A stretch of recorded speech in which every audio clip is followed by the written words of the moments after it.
TVI செய்திகள் டொரண்டோவிலிருந்து B. Vigneswaran. வணக்கம். இலங்கை அரசாங்கத்துக்கும் தமிழ் தேசிய கூட்டமைப்புக்கும் இடையிலான பேச்சுவார்த்தைகள் தொடர்ந்தும் நடைபெறுமா என்ற சந்தேகம் எழுந்துள்ளது. இந்திய வெளிநாட்டு அமைச்சர் S.M. கிருஷ்ணா இலங்கை பயணத்தை மேற்கொண்டிருக்கும் வேளையில் நேற்று 17ஆம் தேதி செவ்வாய்க்கிழமை இடம்பெறவிருந்த பேச்சுவார்த்தைகள் நடைபெறவில்லை. பேச்சுவார்த்தைக்கென தாம் சென்றிருந்த போதிலும் அரச தரப்பிலிருந்து எவரும் வரவில்லை என கூட்டமைப்பின் நாடாளுமன்ற குழுத் தலைவர் இரா சம்பந்தர் தெரிவித்தார்.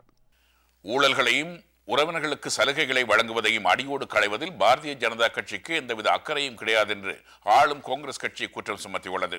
புதுடில்லியில் இன்று இடம்பெற்ற செய்தியாளர் மாநாடு ஒன்றில் பாராளுமன்ற உறுப்பினரும் காங்கிரஸ் கட்சியின் பேச்சாளருமான ரஷீத் அல்வி இந்த குற்றச்சாட்டை முன்வைத்தார்.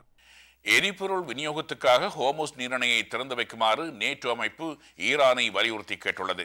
ஹோர்முஸ் நீரிணை ஊடாக எரிபொருள் விநியோகங்கள் மேற்கொள்ளப்படும் போது அதற்கான பாதுகாப்பை ஈரான் உறுதிப்படுத்தவும் வேண்டும் என நேட்டோ கேட்டிருக்கிறது. விரிவான செய்திகள் டிவிஐயின் செய்தி அறிக்கையில் இடம்பெறும்.